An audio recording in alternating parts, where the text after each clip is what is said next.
Hi, I'm Dr. Bertice Berry, and I have to tell you this story. So, I had a long day yesterday, a long day today, serving at church, and then there was going to be a concert, but I knew I had a class tonight.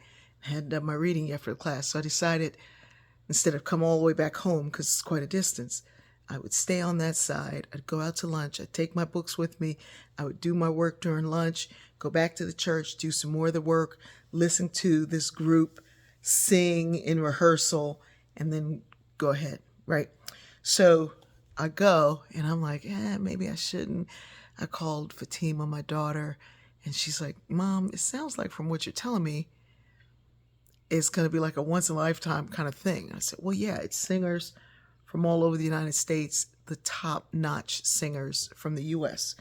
So this group is called Musica Atlantica, and there's another group in it called the Bridge Singers. And the theme was to build a home. And so our organist and music director at our church, George Fergus, is the director of this group. And so the first song they did, or no, it was a movement of songs. And it was introduced, it was all about a school shooting in Ireland and how that people came together and changed the laws. They worked really hard together to change the laws, and there's not been another shooting in 28 years. The next one was called To Build a Home. And then they went into some other things and which were breathtaking. They sang Steal Away, and then they did this piece called Intent. And it starts with, we hold these truths to be self-evident that all are created equal. They're endowed by certain with certain unalienable rights. That among these are life, liberty, and pursuit of happiness. So this comes from the United States, the Declaration of Independence. And then they started taking these passages out of laws that were all codes for housing discrimination that allowed you to discriminate. As you drive through Shaker Village and marvel at the consistent beauty of its development, remember that it is a home sanctuary. Protection attracts the finest homes where your neighbors are inevitably people of tastes in common with yours.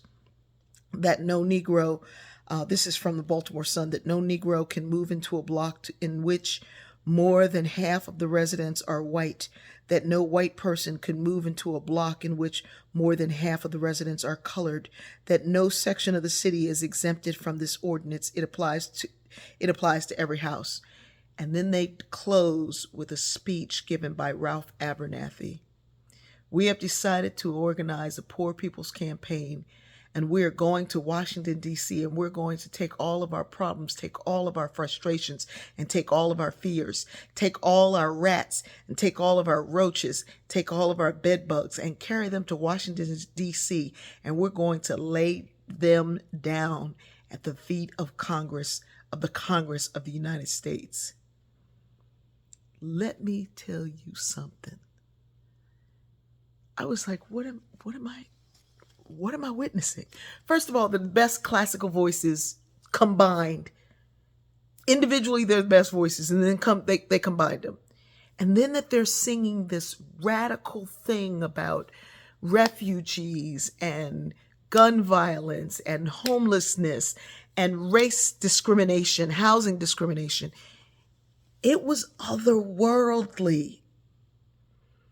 And if I had missed it, I would have been sitting somewhere going, why did I just think I needed to sleep?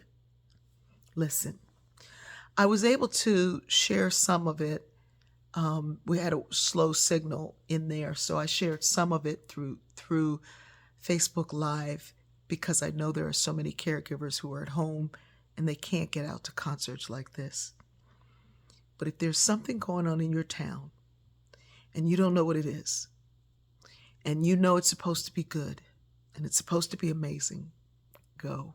If you can go, go.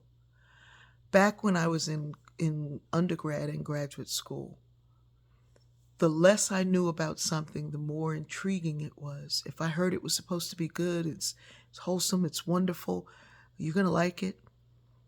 We had this amazing music ethnomusicologist, Halim Eldab, at Kent State University.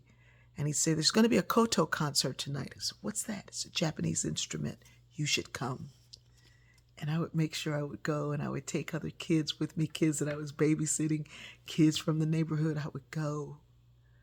Expose yourself to more than just what you're accustomed to, and allow the energy from that thing that you didn't even know would be a thing to fill you into the next day. I love you.